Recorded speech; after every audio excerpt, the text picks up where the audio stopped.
अत्यंत महत्वाचा असा निर्णय माननीय कोर्टाने दिलेला आहे आणि मी त्यांचं मनापासून अभिनंदन करीन। नसरापूरच्या केसमध्ये सगळ्या यंत्रणा आणि सरकार यांचं मी अभिनंदन करेल की ज्या पद्धतीने या केसचा तपास केला गेला आणि आज शेवटी आपण ज्या निकालाची वाट बघत होतो त्या नसरापूरच्या केसमध्ये या विकृत नराधमाला माननीय कोर्टाने शिक्षा त्या ठिकाणी सुनावली आहे। मला असं वाटतंय की ही शिक्षा ही फक्त एका या गुन्ह्यातल्या आरोपीसाठी नाही तर अशा विकृत मानसिकता असलेल्या या राज्यामध्ये जे लांडगे फिरतायत या सगळ्यांसाठीचा कठोर इशारा आहे।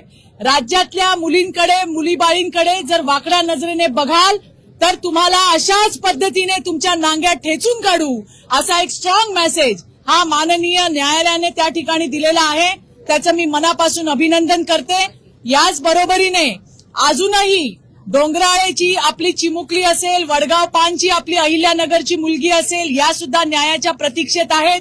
माननीय मुख्यमंत्री देवेंद्रजी फडणवीस यांचं अभिनंदन मी यासाठी करेन की महिला आणि मुलींवरच्या अत्याचारामध्ये झिरो टॉलरन्स पॉलिसी त्यांनी नेहमी ठेवलेली आहे।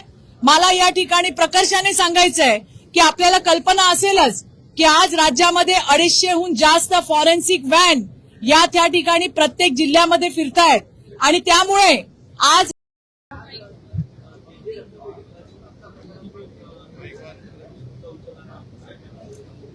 बघा असं आहे, माझी लक्षवेधी त्या ठिकाणी लागलेली आहे। सविस्तर मी त्या ठिकाणी बोलणार आहे। ज्या पद्धतीने आपल्या पदाचा गैरवापर केला गेला असल्या लोकांना त्या ठिकाणी राहण्याचा अधिकार नाही, फक्त दंड ठोकून आणि फक्त सक्तीच्या रजेवर पाठवून जमणार नाही। यांचं निलंबन व्हायला पाहिजे, यांना काढून टाकलं पाहिजे।